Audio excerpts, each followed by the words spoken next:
got some Reddit unpopular opinions. So they're not my personal unpopular opinions, but I may or may not agree with them. You may or may not agree with them, but we'll dive into those. First, you know what we gotta do? Some channel maintenance, some channel hygiene. If you're new here, welcome to my nonsense. If you're old here, welcome back, OGs. If you're new here, please consider hitting subscribe. If you're old here, go double check. Make sure you're subscribed. Hit the like if you like, leave a comment. It could be anything related to the video. It could just be a hello, a few emojis, whatever, as long as it's cool, respectful. Hit the notification bell. As always, my tip jars will be linked down below in the description box. No pressure whatsoever, but every $1, $2 helps. That's what allows me to continue to make content. All right. The link to my Patreon down below. You're invited. I know not everybody can attend, but you can't say you weren't invited. Email for collabs, email for customs, social media links that I may or may not use down below. Okay. Now let's find out what people are talking about on the subreddit of unpopular opinions. The first one, I might have to agree with it. It says, The Rock is the biggest and fakest celebrity and corporate shill. The Rock is the biggest and fakest celebrity and corporate shill. He will do anything for money and promote anything. Yeah, he might be a nice guy and all, but deep down he is not true to himself and is fake as F. He was just on Joe Rogan podcast and exposed himself by backtracking something he said accidentally. He has no real opinion, only what his higher ups want to hear. He is the perfect media corporate man. I think I get a sense that, yeah. Comments, he's a professional wrestler and then actor. His entire professional career revolves around him playing pretend. What you see on TV, what you see on social media for all these people is pretend and a carefully curated public persona that likely has an entire PR team making decisions on how to best maximize his value and audience in order to maximize his money. We'd all be better off not caring what any celebrity thinks about anything. I mean, kind of agree and disagree, because celebrities are people too, so sometimes they have thoughts. Some of them have probably none, which I think is the point of this. Like,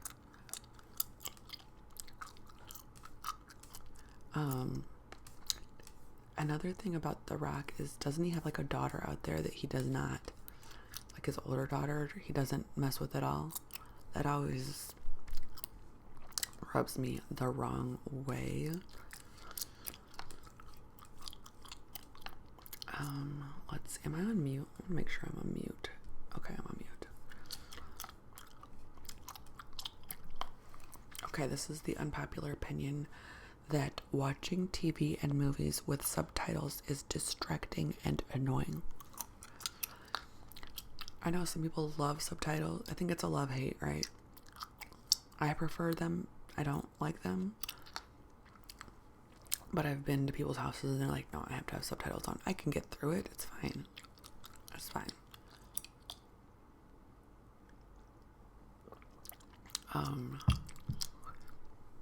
Unless it's a language I don't know, I just end up reading the whole time and then I miss most of the visual aspects. I think that's my problem too, is I will end up just reading and then I'm not even looking at what's going on. I can't read fast enough to keep up, so a lot of the time I have to rewind, which pisses me off, which pisses off my friends when we hang out. And they have told me having the subtitles help because they can't hear the dialogue and they get mad at me when I put the volume up. I think it's just a difference of taking in information. So some people are like visual and some people are audio.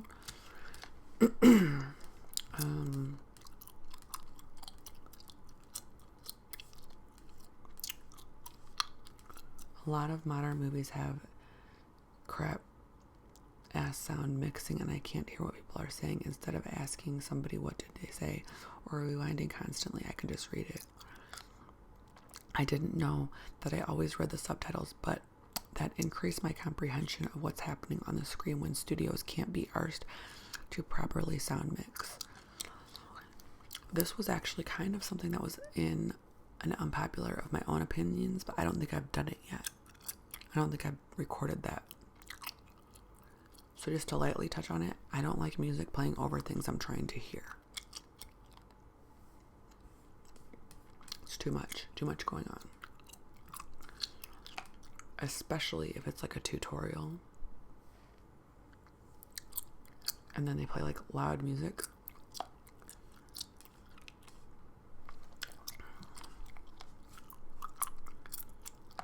Okay. Unpopular opinion. As a Chinese person, being asked where am I from is not offensive to me. I see people say they'll reply New York or California and think that is sufficient and get miffed if people say, no, where are you really from? I think they mean, what is your background? And that's totally fine to be curious about. They're just phrasing it stupidly. But who cares? Your whole identity isn't that you were born here and people act like it's so insulting. This is one of those, as long as you get a feel that they're not, assume stupidity, not malice. So they're asking, where is your background or where is your family? And they don't know how to talk. So they're saying, where are you from? Well, my hometown is, 20 minutes from here. But they're asking the bigger question and they don't know how to say it.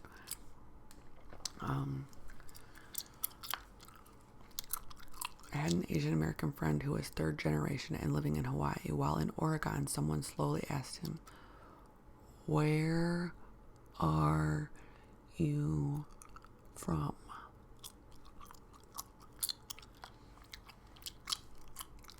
Like, people are idiots. We gotta, the sooner we realize that people are blooming idiots, the less offense we'll take. But I mean, when somebody is really offensive, let them know. But if they just seem stupid, they don't know how to talk, let it go.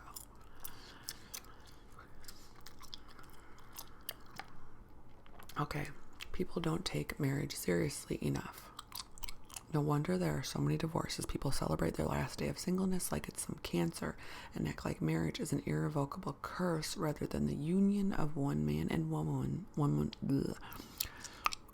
woman or man, etc. for life. It feels like people act like marriage is an obligation rather than the exciting moment two people become one. Okay. Someone said the amount of complaining I hear in real life and on Reddit from spouses is unbelievable. Why would you marry someone if you know they are insufferable? Do they know they're insufferable, or do their true colors come out after they got married? Did they get married a little too soon and then realize, uh-oh. And the comment to that is, people marry too early. I guess many don't get to the point in which their partner gets insufferable. I think it's easy for people to get excited and they're just like so in love and all they talk about is like getting married, their plans for the future. They haven't really had time to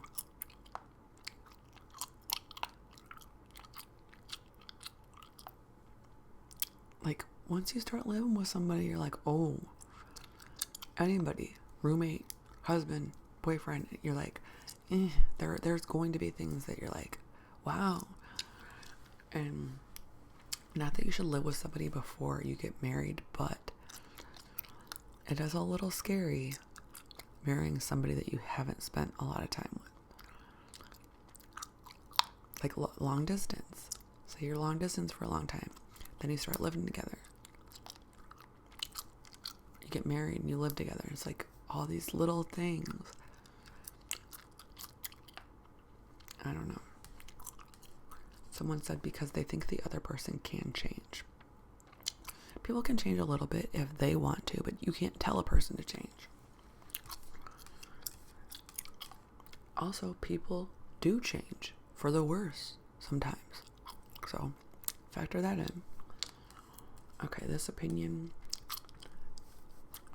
brushing teeth goes after breakfast. I don't know how I feel about that because sometimes I don't eat breakfast. So I just wake up and brush my teeth anyways.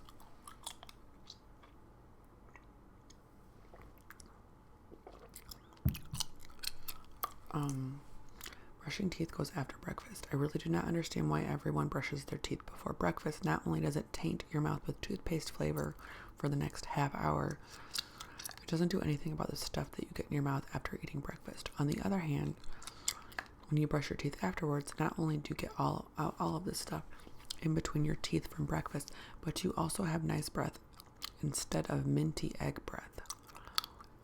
Objectively, it's a better thing to do.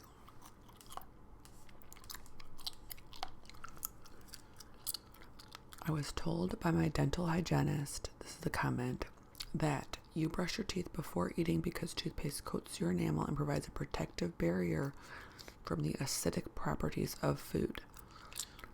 And actually, if you do brush after you eat, you're supposed to wait 30 minutes. That's true. You are supposed to wait 30 minutes because your mouth needs to do its own brushing job. That's how they explain it to me. Your mouth does a lot of its own breaking down of stuff. And you don't want to just put that fresh food right onto a toothbrush. That's pretty gross when you think about it. So let your mouth break everything else down for 30 minutes and then brush. That's what you're supposed to do. If I eat eggs, though, I'm going to brush my teeth again. If I have a granola bar, I'm probably not going to brush my teeth again, but that's just me. But I'm not going to not brush my teeth when I wake up. Come down, record. I'm not going to ever record without brushing my teeth. I can't even take a picture. I'm not doing anything without brushing my teeth. I don't like the way it feels.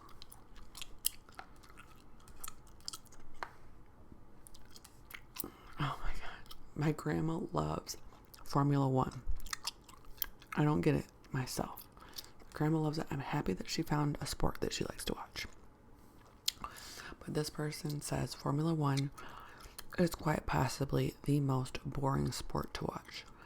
Formula One is growing fast to become one of the most popular sports to watch, which makes absolutely zero sense to me. It's nothing different than a toddler watching their Hot Wheel track plays that constantly go around doing the same thing over and over and over. Well, nothing interesting happens. I honestly don't understand the appeal, and I will probably never understand it as an adult. Somebody said, fast car, go. As a fan, it's a sport that isn't interesting until you learn enough about it. In my case, my friend convinced me to watch it once while he taught me. Once you know the depth of strategic side of it, the drama between the teams and regulatory agency, the drivers' personalities, you're hooked.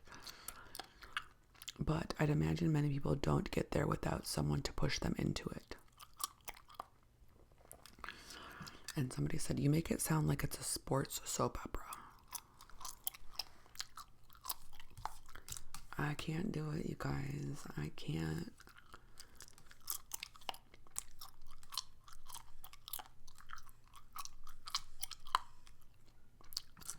Alright. Many adults who make fun of iPad kids are just as bad as they are.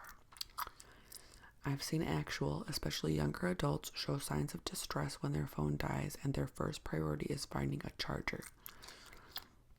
It's not even due to safety reasons, just due to plain boredom. That's me. I have to do something. If someone told you you had to sit in a waiting room for a doctor but you aren't allowed to use your phone, chances are you won't be happy. I wouldn't. Not to mention the amount of people that bumped into me because they were looking at their phone while walking. That's not okay.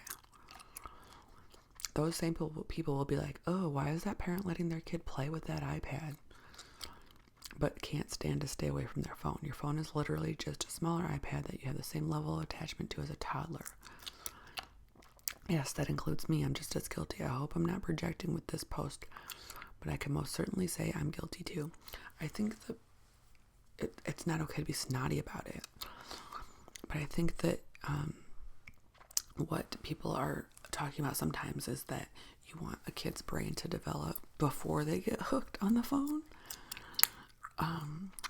Because there's only a few years where your kid's brain is like really developing. They're like little geniuses for several years. They might do a lot of questionable crap, but you know, there's a lot going on in there. Somebody said there is no magic age at which people who were addicted to constant stimulation suddenly become resistant to it. Given the opportunity to not be bored, most people seem to find not being stimulated unendurable. That's why it's kind of pernicious. I don't know what pernicious is. Yeah, but I imagine getting addicted to it at an earlier age when you're supposed to be developing might be more harmful. That was the point I was trying to make. That developing brain probably needs something else. And I'm not saying don't give your kid the iPad. I'll do it. But like limits, you know? Healthy limits.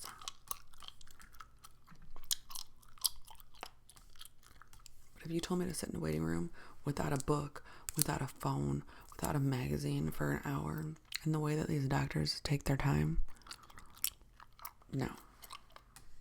And if I can't do it, I really can't expect the toddler to do it. People don't know what the word abuse, I don't think we're supposed to say it, means anymore. Either it no longer has a meaning or it has too much meaning because people tend to identify the stupidest things as abuse nowadays, forgetting what it is.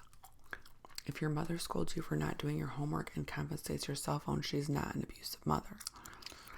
And no, if your friend doesn't support your decision and finds out and points it out to you by saying, hey, I don't think this is a good idea, they're not an abusive friend. Yeah, I can see that has been overused. Yeah, I agree with this. People nowadays use it to mean every time someone does something that they don't like or is a bit rude, and that's not what it is. Somebody said, well, I agree with you, but I'd also ask, who is saying that punishing your child by taking away something is abuse? The children are saying that. The children are saying that.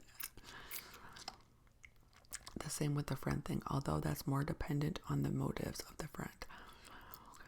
Is she, the friend, trying to purposely put down the other friend by telling them they should not do something? Is the friend offering constructive advice or criticism? This is all context dependent, but generally I guess that isn't abuse. And I'm sure most people would agree with me. I suggest looking into what research says about this. Consistently scolding your child to make them feel bad and never apologizing is definitely a form of it. Response: scolding kids because they didn't do their homework or chores, the situation I referred to in my post, is not abusive. It's making the kid understand that they had responsibilities. In psychology, it's called operant conditioning. Giving the child a negative reinforcement every time they perform a wrong action, they will gradually stop doing it and behave well. Will they, though? Have you met kids obtaining positive reinforcement from the parent by scolding? I don't mean yelling at the child, but taking them aside, reminding them to do their homework and why it's important. Most parents nowadays tend to be too permissive, so harsh methods, which I disapprove of, don't work, but nicely asking doesn't help either. Yes, you have to find middle grounds. You cannot be like, I see you didn't do your homework again. That's okay. Do whatever you feel like. Like, it's fine to say, I don't approve of this. Homework is important here. And if you don't do it, then we're not going to have Wi-Fi tonight. It's seriously not a big deal. I honestly don't think a scolding now and then ever hurt anybody, and no, a scolding is not abuse, unless it's a very violent one, which I've already reiterated I disapprove of. In my post, I'm referring to those people, especially young kids, who, as soon as they are wronged, start to complain, my mom is abusive, because she scolds me. And abuse is something else, not just getting scolded.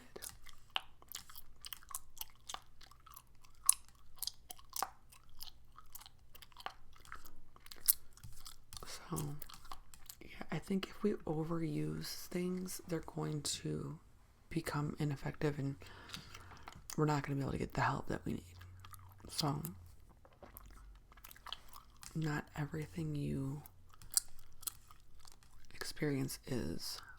negative experience falls into that category. Sometimes it's just negative experience.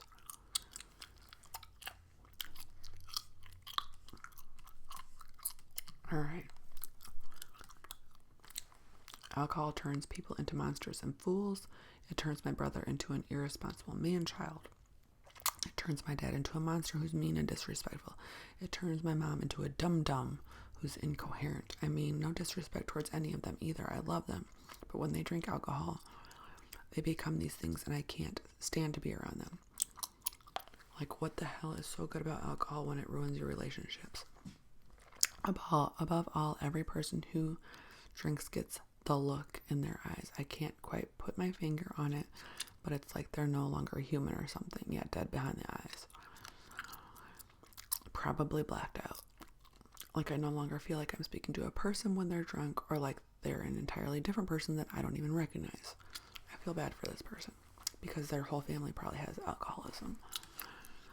I had to cut my dad out of my life because all he wanted to do was drink around me and get to a point where he goes unhinged and won't listen anymore. He talks at me, not with me. Somebody said, you have a shitty family. Not everyone is like that. I am sorry your family has alcohol issues and that really sucks for you. Yes, but he does have a point. I mean, it's not just his family. It's not just, there's a lot, myself included, a lot of people that shouldn't be drinking. I'm freezing. I think I need to turn the heat on. Agree with this one. Getting mad at people for not remembering your birthday is pathetic. Number one, no one is obligated to wish you a happy birthday. There's no written law. Number two, I don't know why, but for some reason telling someone happy birthday feels just as awkward as apologizing to someone. Outside of it being the day you were born, there's really nothing special about it. The older I get, the more I realize that. Does it feel nice to know people care? Absolutely. Should you be happy when people throw parties or give you gifts? Of course. But don't make people feel like shit for not remembering to celebrate the fact that you're getting old. The only person who should be celebrating is you. I don't like when people think that their birthday should be at the top of everybody in their life's list. Happy birthday, yes. If it's a direct family member, a card, yeah, sure. But nobody needs to drop all their plans for your birthday every single year. Do you know how expensive and time consuming that would get if we had to do that for every person's birthday? Besides, people have their own direct family members, like their own children they have to provide birthday stuff for. A spouse, you know, that's enough. That's a lot.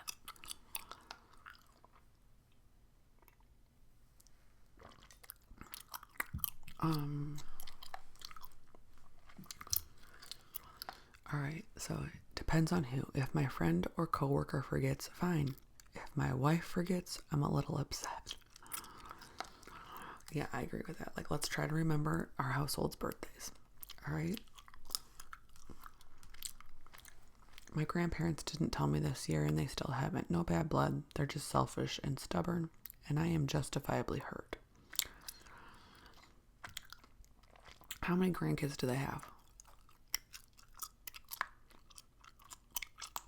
Because it might be kind of hard to remember 20 kids' birthdays.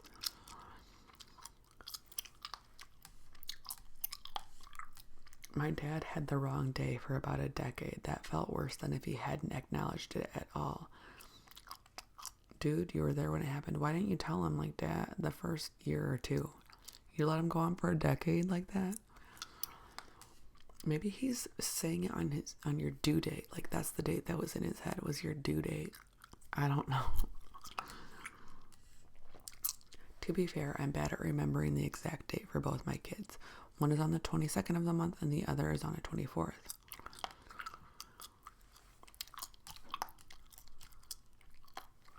I agree that getting angry is pointless, but if you have a close relationship with a person, then yeah, it makes sense to be hurt if they forgot your birthday.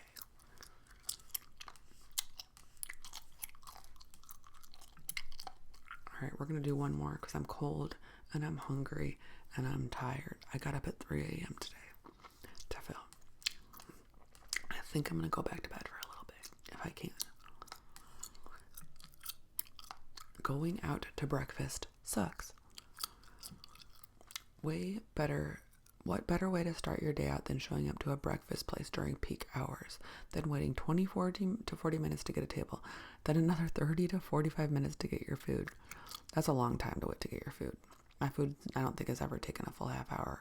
If it did, I'd start to be like, what the heck's going on? You pay $6 for a glass of orange juice. I could buy a gallon for $6. If you're not going to a breakfast place before 8 a.m., don't even ask me because I'm not going to get caught up at the 11:30. Yeah, I'm not doing that either. I agree with that. To pay $25 for average food that only tastes good because by the time you get it, you're shaking from starvation. Giving up my entire Saturday morning to go to breakfast? Nah, I'd rather do something else. And he's got a bunch of edits because I think people attacked. Somebody said, just sounds like you've gone to some shit restaurants. No, there really is that like weekend breakfast rush where most of the decent restaurants, you're waiting 30 to 40 minutes to get a seat. And I don't think breakfast food is worth waiting that long. So if I go to breakfast, I try to go to either like a crappy place is better. Less people. Go to a Denny's or something. I haven't been to a Denny's in a million years. Or like a little diner that doesn't get very busy. Or go early. Go really early.